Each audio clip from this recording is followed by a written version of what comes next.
Thank you very much for that glorious introduction. You know, I don't know if in medicine you have the concept of self-inflicted injury. The nurses here would know about it, where a person hurts himself knowingly and then derives some pleasure out of it. Dr. Puri, it is a mix of sadism and masochism that makes you do that. When you want to hurt yourself. I'm sorry, but all of you want to do the same thing because you've called me on stage. There must be some reason. It can't be love. You know, you suffer me through the week and then on the weekend also you want to call me. So I told my friend Joy, why are you doing this? And then to make it worse, you have also given me 2 mics. Do I need 2 mics? No.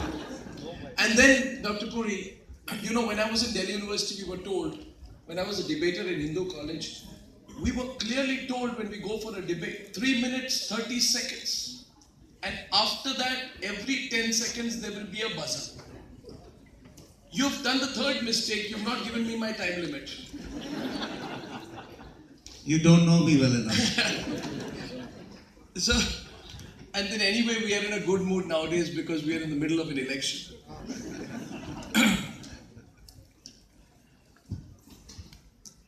It gives me great pride to be here before you today because it's a mammoth effort that you are making, which humbles me. And I don't want to give lectures, but I will say one thing to you. When we have an opportunity, we must grab it. Politicians are being forced to become more sensitive to people's issues.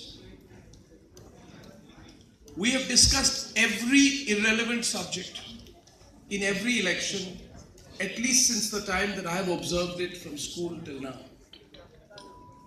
We have discussed caste, we have discussed religion, we have discussed subcastes, religions, vote banks. The one thing we have never discussed is people's issues. And then somewhere around 2007, 8, 9, I believe, and you cannot blame the media for it. In fact, I think the media has contributed greatly to making people's issues a matter of public debate. Now the question goes into what are people's issues? We are crossing the boundaries every day. So we've said people first, no compromise. There are some people in uniform here, must be from the Army Medical Corps. We also say forces first, no compromise. We say army first, no compromise. And the sum total of all this, we say nation first, no compromise. What in Hindi we say Rashtra Sarvopari. Rashtra Sarvopari. But if it has to be a case of nation first, if it has to be a case of Rashtra Sarvopari, it has to start with the distinguishing feature of people first, citizen first. And here we are, we have a wonderful opportunity. I just came, we did a 1.5-hour debate before I came. We said, who spoiled the campaign? What are we talking about in this campaign? What is the biggest issue in this campaign? Let me tell you today's biggest issue. The Mahagathbandhan has found its latest issue. They say that when we get elected, we will pick up Modi and throw him out of the country. So the biggest issue today, when the first round of voting is over and 6 is left, is not you, certainly not your healthcare. It is the pressing concern of the opposition, the immediate urgency to make sure that Narendra Modi is out of the country. If this election is all about one individual, then who are we to ask questions of either politicians or the media? The media will reflect what people think. Why are we not debating real issues? When I go to hospitals, I find a real issue of affordability. And you're correct, Dr. Puri. The biggest issue is affordability. The biggest issue is not whether doctors are being beaten up by patients in ICUs, which is a very, very, very critical issue. But are we even discussing that? We are not. Are we talking of the healthcare safety net? We are not. Are we talking about how many people can actually afford cardiac care and oncological care in this country? We are not. Are we talking about how much of a gap there is today between one India which can afford its basic requirements? And I'm not talking about luxuries. I'm not talking about asparagus and avocado. I'm talking about whether people can afford potatoes to eat. Are we talking about those classes of people in this country who are now being told, we will keep you under the poverty line. You are incentivized to remain poor, which means if you continue to remain poor, we'll give you 6,000 rupees. And then your biggest fear in life is not going to be whether you become better. Your biggest fear in your life is going to be whether you are ever going to be out of the poverty net. Because the moment you are out of the poverty net, that 6,000 rupees will go away. The politicians of this country are not unleashing productivity. They are not unleashing productivity in this country. There is a 50-year-old adolescent in this country who goes around telling people, please remain poor. What is this logic? And he says, if you remain poor, I will give you a gift. The people of this country must be told that poverty is the biggest curse in this country. And 50-year-old adolescents who have not experienced poverty, who have not worked hard, who have not made something of themselves on their own, have no right to tell the poor people of this country, I'll give you a gift to remain poor. Our country must thrive and grow. And it will thrive and grow when people begin to demand. To create demand, you must have ambition. To have ambition, you must have hunger. And to have hunger, you must have the right to demand your right. The beginning of this conference should not be about the problems that there are in India. You know, we've become a very cynical people. We have been told over years, this is bad, that is bad, this won't work, this has not worked. You ask this generation, ask an 18-year-old today, can it happen? He'll say it can happen. But then the 35-year-old will tell him, I don't think so. And the 55-year-old will tell him, it's never going to happen. And the 75-year-old will say, I wish it happened, but unfortunately you are dreaming. So what does a 75-year-old tell the 18-year-old? He tells him to be cynical about change in this country. He tells him not to believe that change will happen. So when someone promises you real change, you say it's not going to happen. Today, the irony in this country is that even Peter Mukherjee can afford good medical care. But a common man cannot. The irony in this country is that if you're a criminal politician who talks to mafia dons, you can come out on parole and get yourself admitted where you want. But a common man cannot. 6,000 rupees a month as a throwaway gift to a poor person as an incentive to remain poor will not get that person a bypass surgery for his father when he needs. And if he needs, he will stand outside the hospital with forms in triplicate and say, request you please get this for me. And hence none of us have any right to be cynical about Ayushman Bharat. All the medical fraternity, I appeal to you today. Forget your profit margins. Forget what you're going to get out of it. Stop cribbing about the fact that you're not making enough money.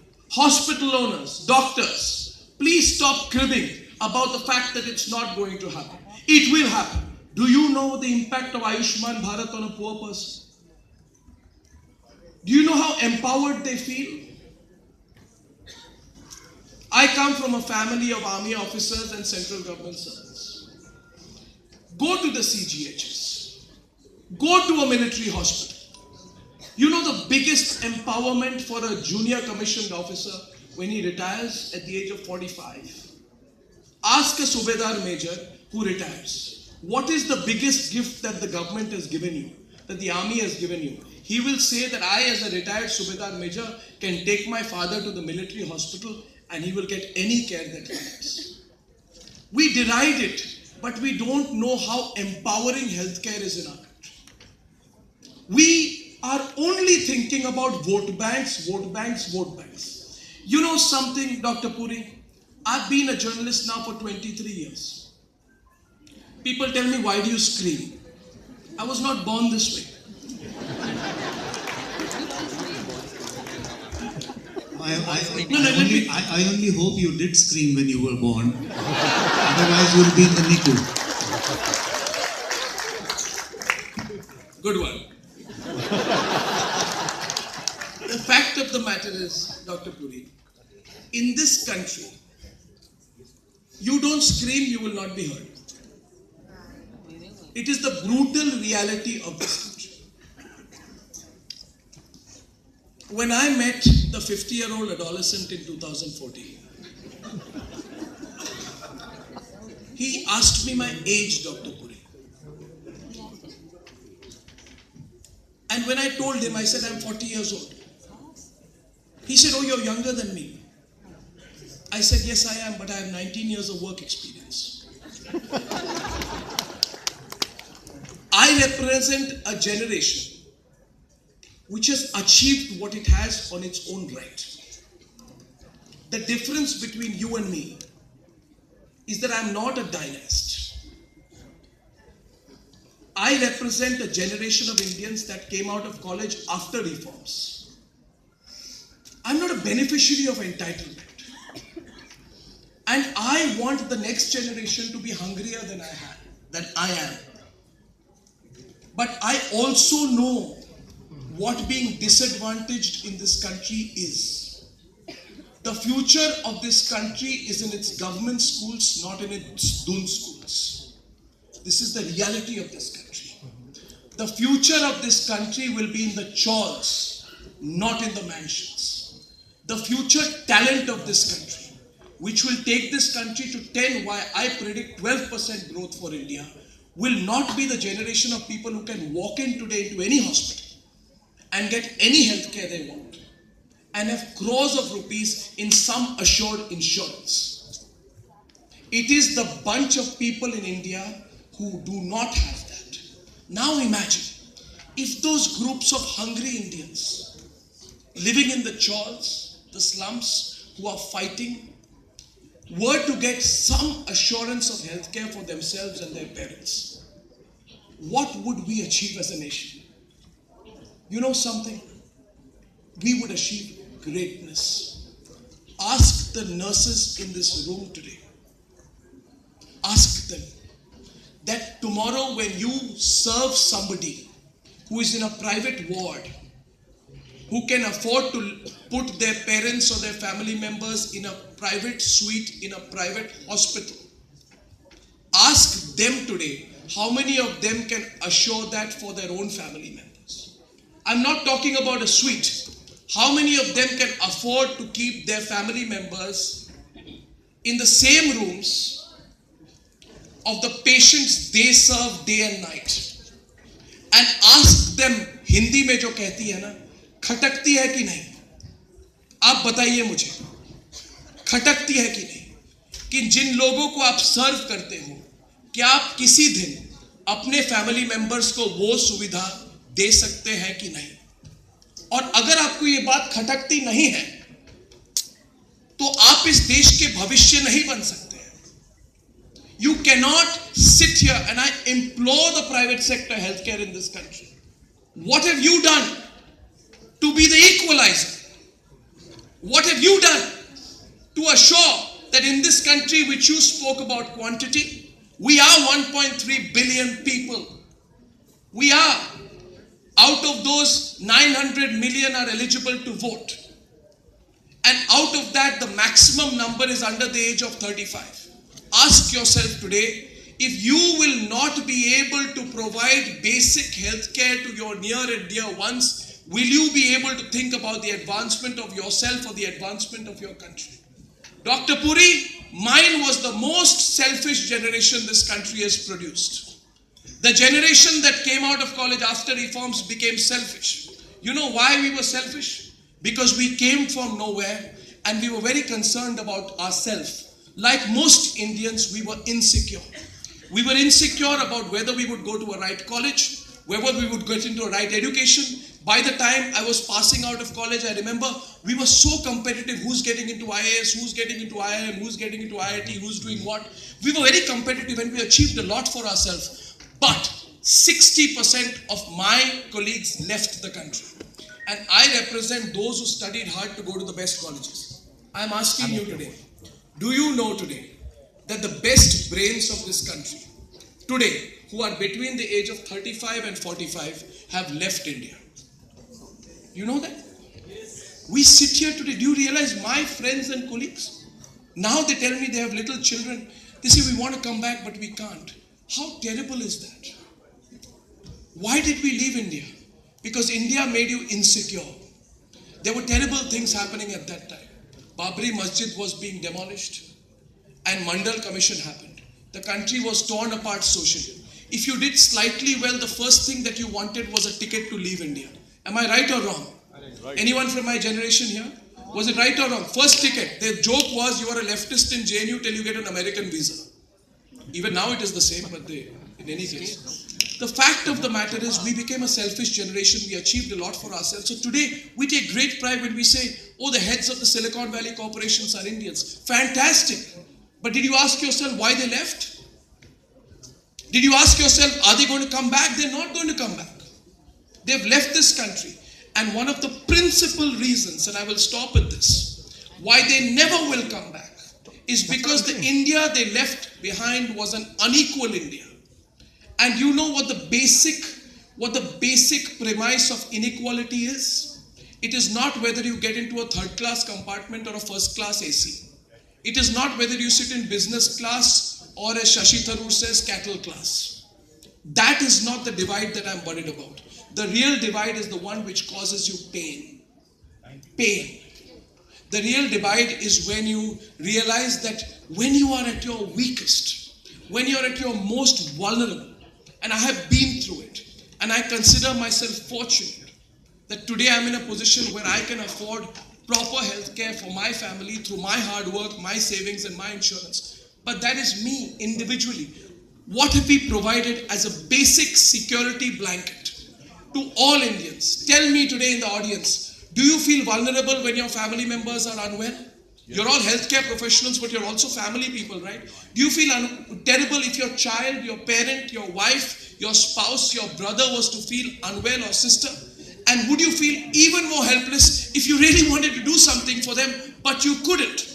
And would you feel terrible if you went to a hospital, you saw somebody who could get that for their parents or family members, but you couldn't?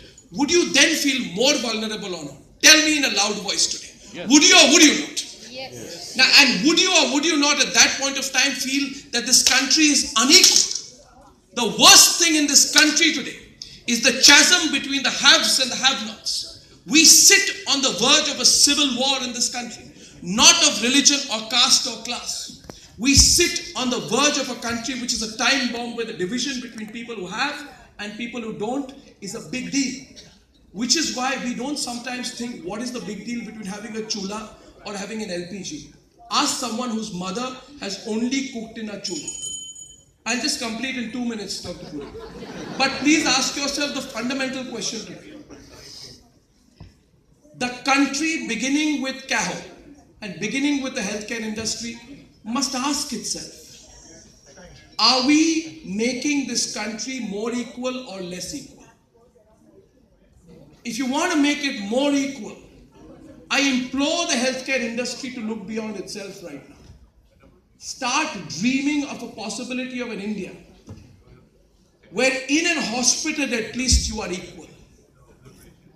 See, we are anyway equal in an ICU. But at the gates of a hospital, are you all equal or not? At the gate of the OPD and the doctor you meet, are you equal or not? And not what you are getting. To the doctors and the administrators, I say you have got a lot. Now let us serve. This country will not be a superpower by putting ASAT. This country will become a superpower when there's an equalizer in the healthcare services. I'll keep it short. I can continue as I've told you for a long time. But I hope I've left you with some food for thought. I don't want this country, I don't want to be in a country where you are told every election will give you a little lollipop to remain poor. I don't want to be in a country where you are told constantly, we'll find another way to divide you, Hindus, Muslims, Lingayat, non-Lingayat, rubbish, cheap talk. I want to live in a country where maybe in the next election, if not this one, where you ask yourself, can Ayushman happen? And why? Because you are not from a political party. You will not let Ayushman come. It's not a probe anti-BJP thing. Like I go sometimes when I go to Narayan Hridayalaya and elsewhere, I see the equalizer when I see because of an insurance scheme, somebody can afford a 4 lakh rupee surgery. Life changer it is for us. And I want healthcare to be the first bottom line equalizer. And I hope you'll discuss it somewhere. Remember one thing. I say it once again to you today before I go. You want to be heard? You must shout. Not verbally. I'm saying metaphorically. Demand. Shouting means demanding. Not shouting is a curse you put upon yourself to remain quiet. And this country has been quiet for too long. And the vast masses of this country have been quiet for too long. And as I end in the last 30 seconds, Dr. Puri, let me tell you, I have seen it come. I have seen it come. I remember in 2006 when a 6-year-old boy fell into a borewell. He was 6, his name was Prince. The day my journalism changed forever was not 26/11. Before that, when the child fell into a borewell, I split the screen and I asked, is this the limit of government apathy? And you know what? I asked people to call in. Sometimes come to my newsroom on these situations and you just pick up the phone and you listen to people. Do you know something? Privately, people are shouting. You pick up the phone and desperately some engineer from Jorhat will tell you, you know, the boy will live. The government didn't put the cover on the manhole, but if you do this, the boy will live. It's not a calm voice, it's a shout. Dr. Puri, privately, we are all shouting inside. Collectively, we are very calm and timid. I want us to be privately calm and timid, but collectively to shout. Thank you.